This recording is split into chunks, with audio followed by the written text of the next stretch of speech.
गांव वाले जिसे धक्के मारकर भगा रहे थे वह कोई नहीं बल्कि स्वयं शंकर जी थे। शंकर जी गांव वालों की परीक्षा लेने के लिए धरती पर एक कमजोर भिखारी का रूप लेकर उतरे। उनका शरीर झुका हुआ था, उनके कपड़े मैले और फटे हुए थे और उनके हाथों में एक सूखी हुई लाठी थी। सबसे पहले शंकर जी गांव की पंचायत में जाते हैं, जहां सभी लोग बैठे हुए थे और एक विशेष मुद्दे पर चर्चा कर रहे थे। शंकर जी ने विनम्रता से कहा, बेटा मैं बहुत दूर से चलकर आया हूँ और मेरा गला बहुत सूख गया है, क्या मुझे थोड़ा सा पानी मिल सकता है? पंचायत के मुखिया ने घूरते हुए कहा, अरे बूढ़े ये कोई धर्मशाला नहीं है, यहाँ हम लोग बहुत विशेष मुद्दे पर चर्चा कर रहे हैं, तुम बाधा मत डालो। और कुछ गांव वालों ने शंकर जी को धक्के मारकर पंचायत से बाहर निकाल दिया। शंकर जी शांत भाव से चुपचाप आगे बढ़े। थोड़ी दूर जाने के बाद शंकर जी एक सेठ के बड़े घर के पास पहुंचे।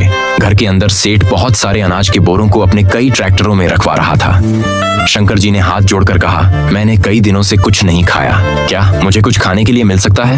भगवान भला करेंगे। सेठ ने चिढ़ते हुए कहा, अरे बाबा, ऐसे ही पानी की वजह से बहुत फसल खराब हो गई है और तुम यहाँ खाने के लिए आ गए हो, निकलो यहाँ से। और उसने नौकरों से कहकर शंकर जी को बाहर निकलवा दिया। शंकर जी मुस्कुराते हुए आगे बढ़ गए।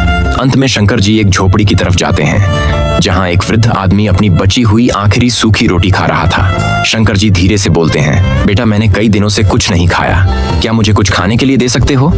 वृद्ध आदमी ने बिना सोचे अपनी सूखी हुई रोटी शंकर जी को दे दी और कहा, बाबा आप यह खा लीजिए और मेरी झोपड़ी में बैठकर आराम कर लीजिए। इतना सुनते ही शंकर जी अपने असली दिव्य रूप में प्रकट हो जाते हैं। वृद्ध आदमी खुशी के मारे शंकर जी के चरणों में गिर जाता है। शंकर जी उस आदमी की झोपड़ी को एक सुंदर पक्के मकान में बदल देते हैं, लेकिन अफसोस फिर भी किसी ने शंकर जी के लिए लाइक और सब्सक्राइब नहीं किया।